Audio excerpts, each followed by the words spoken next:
Selamat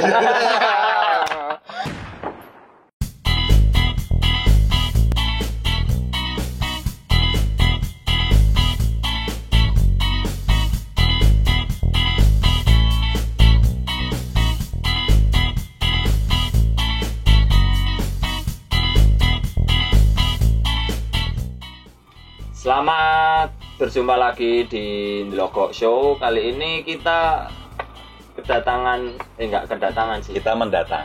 mendatangi salah satu brand atau salah satu toko atau warung lah yang ada di Jogja, yaitu Jati Shop.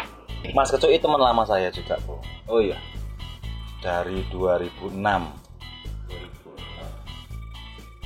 2006. Terus saya hilang, timbul lagi, 2006 ke 2020 berarti udah 14 tahun. Oh, 14 tahun. Nah, tapi saya ganteng loh, Bu. Emang dulu enggak? Dulu sama saya kayak saya. Jelek. Ya aku ya elek maksudnya, Mas. Berarti hitungannya Jati Shop ini udah berapa tahun, Mas? Jati Shop itu tahun 2005 berdiri. 2005 berdiri di Solo. Ya, di Solo. Waktu itu kita ada di namanya Pasar Gading. Pasar Gading. Ya. 2005 kita berdiri, tepatnya itu sekitar pertengahan tahun itu Juni atau Juli ya. Juni atau Juli berarti masih musim kemarau ya. Ya, itu karena Juli maju. Ya, gitu loh. Bisa. Kalau Desember mundur nanti. Nah, 2005 berdiri, terus berkembang biak bla bla bla bla dengan beberapa kasus, gitu loh. Kasusnya itu adalah penggusuran. Penggusuran. Karena apa? Waktu itu aku cuma kios emplek. Kalau aku tidur di situ, aku tag itu udah ambiar. Waktu itu. Menetak rel sepur ya. Nah, enggak, itu kalian dulu. 2005 kalian dulu. Kalian agak bedil. Kalen. Ngerti kalian enggak? Oh, toh selokan kalian. Kita gede, terus aku di situ nyamuk tok apa gitu. Nah, gusur pindah di Purwosari waktu itu beranjak ke tahun 2007. Nah, di 2007 itu kita digusur lagi. Purwosari. Pengalaman gusur sekali. Itu dua kali dulu ya. Dua kali ya. Purwosari gusur, aku berkembang biak di Laweyan. Kampung Batik waktu itu. Nah, di situ sing cerak rel sepur ki, Mas. Yang ada sepuluh Purwosari. Yang agak dalam lagi Kampung Laweyan, Kampung Batik Solo. Nah, di situ. Nah, akhirnya 2008 aku hijrah ke Sarkem. Oh, favorit place. Ya, 2006 berarti 2008 baru masuk Jogja. Masuk Jogja. Jati masuk Jogja. Kenapa kita masuk Jogja 2008? Karena kita pikir dulu mau Jogja langsung nggak enak, Nah, akhirnya aku enakin. Ngenakin piye? Karena dengan kita harus lihat pasar lah waktu itu kan, karena teman-teman di Jogja itu banyak yang bergerak di musik reggae, slanker juga banyak waktu itu. Nah, akhirnya kita beberapa teman pasca gempa Jogja itu kan, gempa 2006. Nah, teman-teman yang bergerak bisnis di komunitas kayak gini, kayak kita Jati Shop, akhirnya naik turun. Ya, itu akhirnya kita masuk di sini untuk melengkapi kasanah Regiman dan Slanker ya.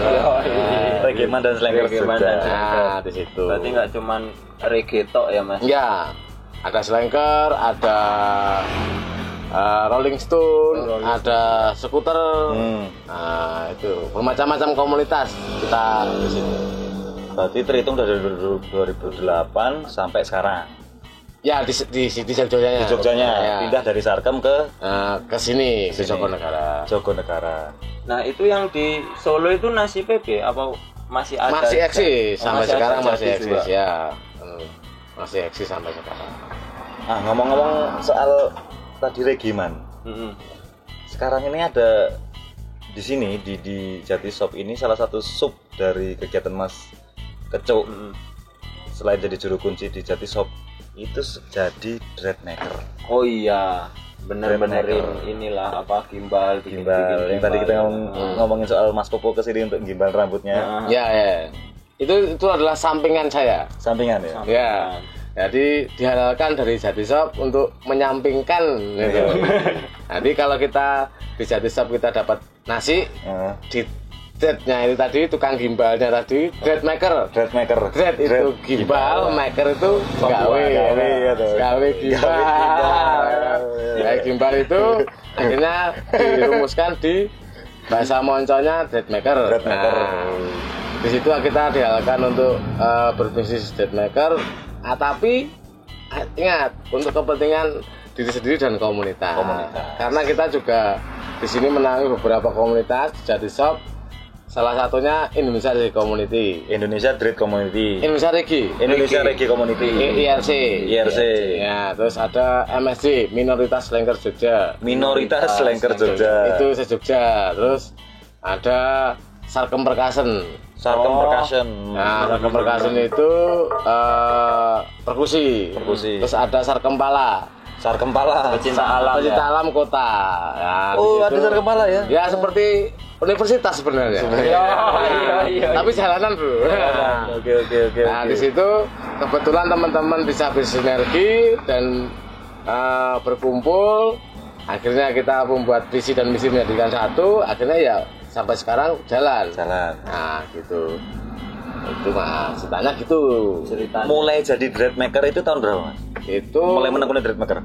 Itu aku dulu itu berkembang biak dari warisan mas. Warisan Mas Jati. Mas Jati juga bikin. Ya, dread maker awalnya itu kita itu dari Mas Jati ngimbal kakak Sleng waktu itu. Kita tahun 99 atau 2000-an lah gitu. Saya masih ingat fotonya itu ada itu. Ya, Mas Jati itu yang punya Jati Shop ini ngimbal kakak Sleng. Nah, habis itu kan berkembang biak nih. Ya, banyak relasi untuk yang pasien lah, untuk yang mau gimbal. Terus akhirnya turun ke saya. Karena aku juga pasiennya dia. Aku waktu itu penasaran sekitar tahun 2001, 2002 lah. Nah, aku gimbal di Mas Jati. Terus akhirnya belajar akhirnya bersinergi. Aku jadi bawahnya Mas Jati untuk partnernya lah. Nah, akhirnya Mas Jati udah hijrah dengan bisnis yang lain. Aku tetap di dread maker. Ya, biar kasanah pergimbalan Indonesia semakin. Nah, di situ kepentinganku bukan untuk hidup aku saja, karena aku mengumpulin komunitas. Nah, di situ karena teman-teman pasien itu jadi teman, akhirnya berkumpul jadi komunitas, berserikat. Berarti yang gimbal ini dari Mas Jati itu dari tahun 2000-an itu yang gimbal sampai sekarang ini. Oh, ini yang panjangnya segini. Panjangnya segini.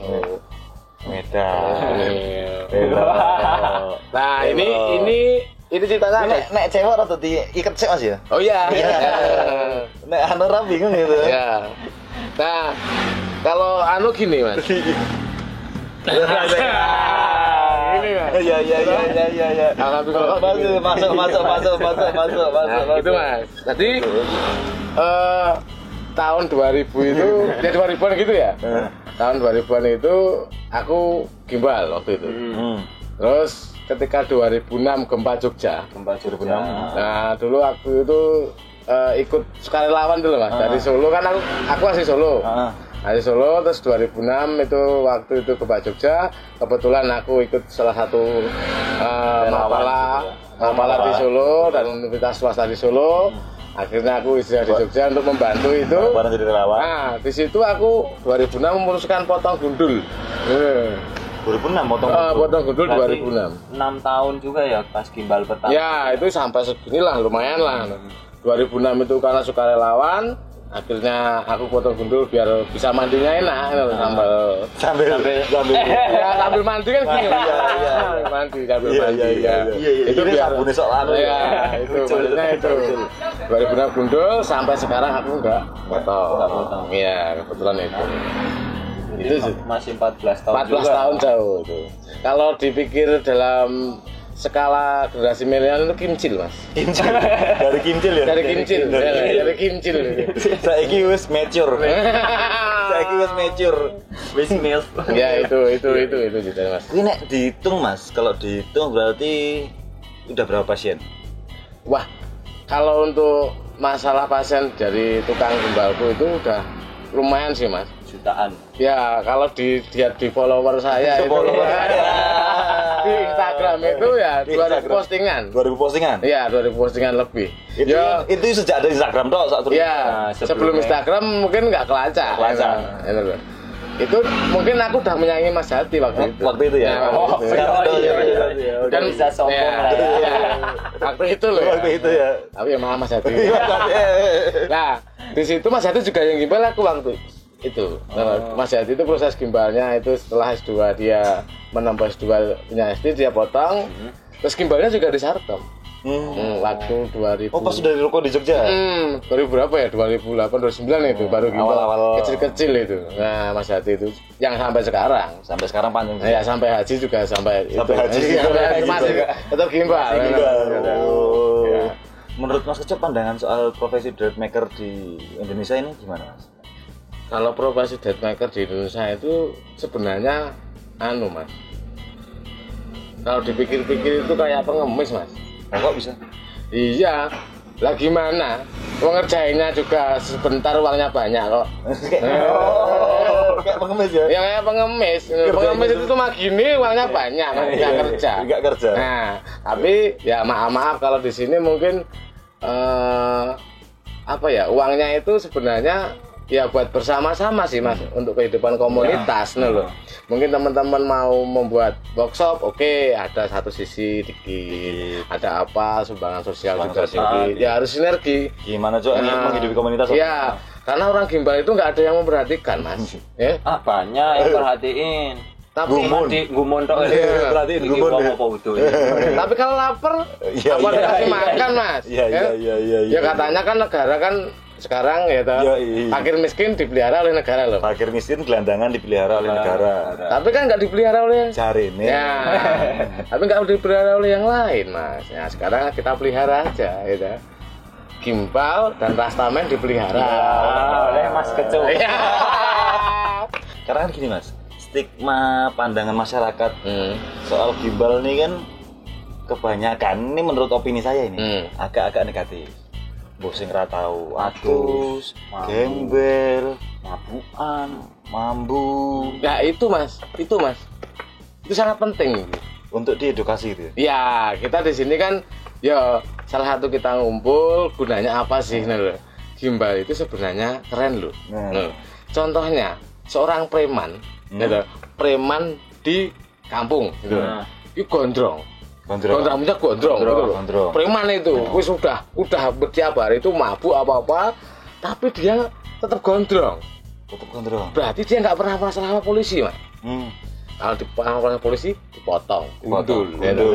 Aku masih gimbal, dia masih gimbal. Berarti kan nggak bermasalah sama polisi. Berarti kita berbuat baik terus, Mas. Ya itu sombong. Logikanya gitu ya? Iya, gitu. Bahwa yang gimbal berarti nggak pernah bermasalah di polisi. Iya, kalau kita mau godain cewek, nah, orang gimbal godain cewek, ketahuan duluan. Nah itu. Gampang titenane. Iya. Tapi kalau kita berbuat baik nggak pernah digagas Mas.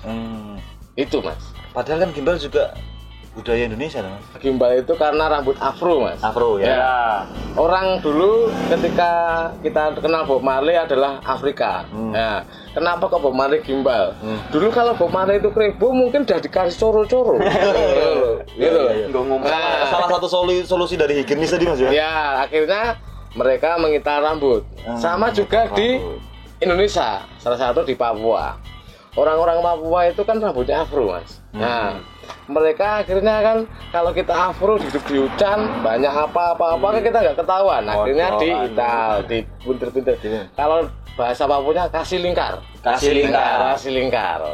itu gimbal gitu. Ya, kasih lingkar itu bahasa Papuanya gitu. Nah, terus berkembang lagi ada ini dengan secara magic atau secara mistis apa-apa itu isunya apa di Dieng mungkin di Wonosobo itu secara apa nggak tahu.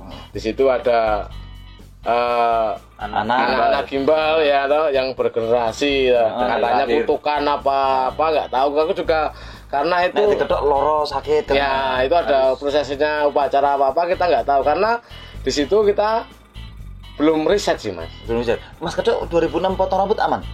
Nggak sakit. Masuk angin mas. Masuk angin. Kenapa masuk angin? Kapan saya? Sampai mana tadi aku lupa toh. Sampai masuk angin. Masuk angin. Oh iya tadi. Masuk angin. Oh 2006 itu aku potong itu karena aku kan potong itu waktu itu di gempa Jogja. Gempa relawan. Itu masuk angin mas. Masuk angin. Ya, karena itu sing motong tuh gumun lah maksudnya, Mas ini mau dipotong gimana kayak gitu loh. Aku potong sendiri mas. Oh potong sendiri. Kebetulan ketika 2006 karena stresnya itu loh. Keadaan ya ngeri lah waktu itu kan. Nah, akhirnya potong sendiri, gundul sendiri. Ya kemudian dihalusin sama tukang cukur sih sebenarnya. Ya habis itu nggak bisa tidur mas. Nggak bisa tidur? Iya. Kepalanya kedinginan. Iya satu itu. Kedinginan. Nah satu kan karena kan kepalanya biasanya kedinginan. Nah itu kan akhirnya masuk angin nih loh. Terus satu lagi mas. Apa gimana? Nah, loh, cewek yang suka aku gitu loh. Nangis mas. Karena aku nggak ada gimbal lagi. Waduh. Wah itu mas. Berarti ini kebalikannya dari saya. Itu salah satunya itu. Karena broken heart langsung gimbal. Nah. Mas Kedok sebagai dreadmaker ya. Dreadmaker sebagai profesi kan juga membutuhkan pasti alat bantu. Ya. Ini Mas Opo, Mas Kedok ini juga menginisiasi, menginovasi sebuah alat gimbal, alat pemital rambut mas. Iya, alat pemital rambut. Kotak. Boleh ceritakan mas?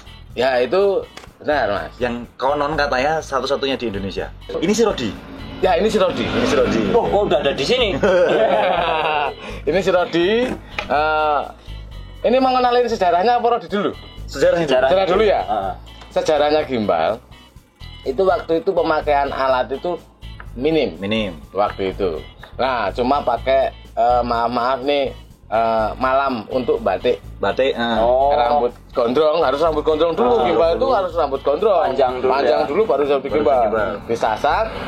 Di sininya kasih malam batik, sit, lah gimbal. Tapi kalau kena panas, luntur di baju. Terus muncul beberapa, ada dibakar dengan aluminium foil. Aluminium foil? Iya. Berarti digubet guys ya. Aluminium bakar akhirnya mengeras. Terus kasih putih telur. Ada beberapa cara tadi ya. Terus banyak cara. Akhirnya ada yang suruh mandi laut gimbal ya. Mandi air laut, gimbal. Tapi kebetulan itu dengan aku beberapa teman-teman ya wawancara, ngobrol dan sebagainya, akhirnya menemukan alat namanya jarum songket ini. Jarum seperti untuk menyulam benang. Benang kasur ya biasanya. Ya, enggak ini benang rajut, benang rajut ya. Benang apa ya? Ya benang lah. Benang bol lah ya, apa-apa benang nilon apa-apa ya bisa di sini. Nah, di sini dimodifikasi sedemikian rupa akhirnya buat gimbal. Nah, caranya satunya kan membuat gimbal. Gimbal itu banyak versinya sebenarnya. Ada yang original, ada yang sambung. Nah, itu pakai alat ini waktu itu. Untuk menyambung. Nah, ini nggak pakai kimia. Nggak pakai kimia. Ya. Berarti aman.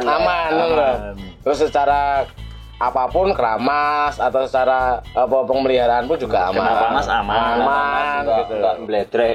Tapi kayak malam tadi. Kalau malam itu bledrek. Kalau siang enggak. Terang dia. Oke. Terus akhirnya dari situ karena pasien semakin banyak, permintaan semakin banyak, akhirnya teman-teman di sini karena kita tim mas. Dreadmaker di sini punya tim. Nah, ada tim beberapa tim. Oh, di sini Mas Kedok ada tim berapa? Ada 5 tim. 5 tim. 5 orang. 5 orang satu tim. Ya. 5 orang itu akhirnya dibagi beberapa yang cari rambut, pengolahan rambut. Ada yang cari rambut, pengolahan rambut. Terus Pemasaran. Nah, terus yang tadi menyambung sama bosnya. Bosnya. Oke.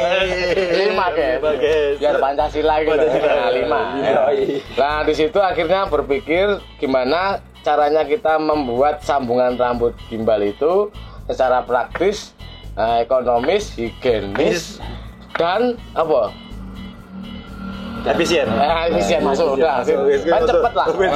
Pokoknya cepet lah. Cepet ya duit. Cepet ya duit. Akhirnya ini menemukan ini si Rodi. Si Rodi ini akhirnya dipikirkan beberapa teman. Nah, teman-teman akhirnya memutuskan kalau kita beli alat jadi dan dimodifikasi nggak keren deh. Keren. Terus kalau kita beli mesin nggak keren deh. Masa beli ya. Akhirnya ada sisi kreatifnya. Akhirnya kita karena bukan sisi kreatif Mas, nggak punya uang. Berarti karena kahanan. Berarti si Rodi ini termasuk satu-satunya di Indonesia Mas? Ya, bukan satu-satunya sih. Ini salah satu. Salah satu dan satu. Berarti semuanya custom. Ini custom. Nggak ada yang beli, semua custom. Semua custom. Made by Kecuk. Nah, tim. Yang 5 orang tadi. Ya, 5 orang. 5 orang tadi. Jadilah Rodi. Ya. Kalau buat sekarang ini Mas, buat apa? Kesibukan lah selain bikin gimbal, Sebagai kulit maker, selain sebagai dread maker, selain sebagai juru kunci Jati Shop, Ya, kesibukannya apa lagi Mas? untuk karena Jati Shop ini menjual produk-produk untuk kesenangan teman-teman komunitas dan merchandise komunitas lah. Akhirnya kita ya bergeraknya di komunitas. Nah, di bergerak komunitas kan ada beberapa komunitas yang kebetulan kantornya di sini. Kantornya di Sekre ya. Markas lah. Slengker, ya dan sebagainya di sini semua. Nah, beberapa komunitas itu ketika waktu pandemi ini, bergeraknya kan susah. Nah, akhirnya beberapa komunitas itu aku jadikan satu. Ya bukan aku sih, teman-teman bareng-bareng membuat suatu keputusan, suatu serikat gerakan yang bersifat sosial Mas. Nah, kebetulan ada namanya The Charity JK itu Jogja. The Charity Yogyakarta. Di situ juga bergerak di bidang sosial. Kita punya gerakan mandiri. Ya, gerakan mandiri bahwasanya teman-teman di sini kan profesinya beda-beda. Bisa tukang sapu, tukang apa, macam-macam. Akhirnya tiap minggu, tiap bulan itu ngumpulin 10.000 pertama. 10.000 pertama. 10.000 pertama. Itu dikumpulin semua, ada beberapa jumlahnya, nanti kita buat gerakan. Nah, kebetulan kemarin yang salah satunya gerakan pemerintah yaitu gerakan masker. Masker. Aku ya ikut-ikut pemerintah toh Mas. Biar kelihatan pemerintah. Pro pemerintah ya. Iya toh. Masa nggak bisa nyumbang? Nah, aku bisa nyumbang. Yang jadi gak sombong. Nah, terus teman-teman dari kumpulan 10.000 pertama akhirnya mendapatkan beberapa donasi yang lumayan, akhirnya diaplikasikan di masker. Lewat masker. Nah, pembagiannya itu kita di hari Jumat berkah ya. Katanya. Jumat berkah. Mungkin Jumat nikmat boleh. Jumat nikmat boleh. Nah, di situ kita bergerak sampai sekarang. Sampai sekarang alhamdulillah bisa terkumpul dan terlaksana gerakan itu. Berarti selain hobi senang-senang, ada juga kegiatan pengabdian masyarakatnya Mas ya? Ya harus kayak pemerintah toh Mas. Iya toh. Pemerintah juga seneng ya. Ya kan harus pengabdian juga. Oh iya. Itu. Senengnya tapi ya. Berarti ini masih berjalan juga ya Mas, The Charity? Ya, masih berjalan sampai sekarang. The Charity itu ada 5 komunitas yang tertampung di situ. Itu hanya menerima dari komunitas apa juga dari pihak lain juga siap? Kebetulan kita untuk pandemi ini kita mandiri Mas. Komunitas kita sendiri dulu aja. Karena teman-teman juga susah Mas. Iya. Nah, teman-teman punya gerakan sendiri untuk melaksanakan misi sosialnya. Kalau misalnya ada donatur dari luar pengen untuk bisa mau menyalurkan lewat Charity bisa. Nanti bisa dihubungin di sini. Oke. Tugasnya Popo itu. Di sini tadi tugasnya Popo itu. Instagramnya juga ada Charity kan tadi Mas. Iya. Oke, selain Dari TK, harapan Mas Kecuk terkait profesi grade maker seperti apa Mas? Ya kalau untuk Tetap lestari Mas ya? ya tetap hidup Mas. Tetap hidup. Karena kamu hidup orang banyak Mas. Iya, iya. Nah ini sebenarnya gini Mas, bisnis ini bisnis baik. Bisnis baik? Iya, nggak bisnis bagus tapi. Karena salah satunya kita bergeraknya satu karena di apa ya, daur ulang. Rambutan daur ulang. Oh, daur ulang. Kalau sambung rambut daur ulang, aku cari di tempat sampah, diolah sampah dan sebagainya sampai membentuk rambut gimbal dengan ini. Ya, Si Rodi. Ya. Si Rodi. Ini kan salah satunya alat untuk kalau dulu kan Pak Tani alatnya cangkul. Nah, aku alatnya ini gitu loh. Biar kelihatan kayak dulu itu loh Pak Tani Marhen itu loh. Marenis, kau Marenis ya. Punya alat sendiri Mas. Termasuk Mas Kecuk juga meregenerasi Ya, grade maker. ada. Itu teman-teman yang dulu awalnya dia cuma Pasien. enggak ya pasien, ada awalnya juga apa namanya tuh cari rambut, akhirnya naik jadi grade maker gitu. Nah, kebetulan di Indonesia ini beberapa teman-teman yang menyebar dan bekerja sebagai profesi drillmaker ya ngambilnya rambut di sini. Grosirnya di sini. Grosirnya di sini. Tapi ini ya, ini nggak peres loh. Sumpah dari tadi aku di sini Mas Kecuk wangi banget. Wangi ya. Iya. Jadi melawan stigma. Melawan stigma kalau Saya akan gimbal orang itu yang pertama menentang gitu loh. Wangi Mas, aku di sini juga perawatan Mas. Iya. Perawatannya mungkin salah satunya adalah pakai vitamin. Pakai vitamin. Pakai sampo pasti Mas. Oh, Sampo itu pasti. sampo itu pasti. Tapi samponya sampo manusia loh Mas. Bukan sampo kuda ya. Ya, sampo anjing ya, mungkin ya. Saya kira yang udah terjadi enggak ya? Enggak. Ya, kita kan banyak sih ada di YouTube. YouTube loh Mas. Di YouTube itu banyak ngomong Pakai cuka. wah, gitu pakai ya. banyak pakai sampo kuda, sampo anjing dan sebagainya. Nah, kita enggak Mas. Oh, ini termasuk treatment bagaimana merawat rambut gimbal Mas? Iya, harus cantik lah, Oh, harus cantik, wangi. iya, Rambutnya kan panjang. Panjang. Kalau pendek enggak cantik karena Berarti pakai sampo, sampo, hair tonic, tonik, Vitamin tadi. vitamin tadi, berbuat baik. berbuat baik juga. Itu penting. Jangan dijaga ya. Iya. Kan nggak dipotong polisi tadi. Ya, bener. Aduh. Terus Berarti tadi ya harapannya Dendron tetap lestari, regenerasi tetap jalan, ya komunitas komunitas tetap terdukung Dan berbuat baik. sosialnya harus penting. sosial seperti Ya. Masyarakat tadi. Karena ya. kita berbuat jelek terus. Harus sosial sedikit. ada yang ngimbangi Mas. Nah, berbuat jelek kan Iya, terakhir nih Mas. Iya. Ini kalau ada teman-teman yang mau main ke sini alamatnya di mana Mas itu? alamatnya di Jatisop itu Jalan Jogonegara nomor 219 Barat Hotel Ibistel Yogyakarta. Nanti di sini ya. Oke, sekian Mas Kecuk, terima kasih banyak waktunya. Terima kasih ya. Ya, terima kasih Mas Ya, atas iya, kunjungannya. Ya. Ini saya merasa bersalah, ini teko pas ono butuh itu, aku sudah dolan rene, Enggak apa-apa, Mas. Kita kan reuni. reuni. Aku iya, ya iya, ono iya. butuh we, Mas. Anu rambutnya. Ya, kemarin juga kebetulan habis servis. Ya, habis Yoi. servis.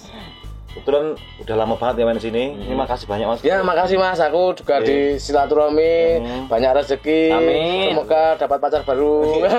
Jangan. Dia udah 8 tahun soalnya. Jangan. Sama kamu. Oke. Oke, sekian. Sekian. Mas Kecuk, dari Mas Kecuk, Glogok Show. Yoi. Undur pamit, sampai jumpa di episode selanjutnya. Ginilah. Logok su. Logok su. Oke.